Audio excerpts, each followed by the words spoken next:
que é a Série B, mas a gente sabe que está se preparando bem, jogo atrás de jogo, competitividade muito grande, a logística realmente é um pouco difícil, mas a gente não pode usar isso como desculpa. A gente vem para cá para buscar os 3 pontos, a gente tem que lembrar que a gente é operário, a gente é grande e a gente precisa aumentar agora a nossa moral na competição, então nada melhor que vir aqui fazer um grande jogo, dar o nosso melhor, para a gente voltar para os 3 pontos para o nosso torcedor.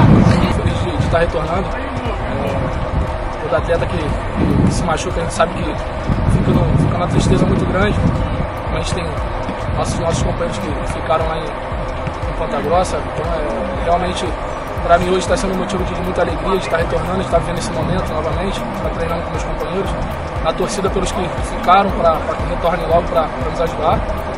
Então assim, eu estou muito bem, estou muito feliz, focado para voltar e dar uma sequência muito grande no campeonato e voltar a fazer gols que é o que eu mais quero e espero para dar alegria para o nosso torcedor. Rapaziada, estamos juntos, contamos com o apoio de vocês, vamos juntos até o final, muitos jogos ainda pela frente, se Deus quiser a gente espera fazer um grande jogo aqui, a gente vai dar o nosso melhor para voltar para os 3 pontos aí para vocês. Tamo junto, valeu!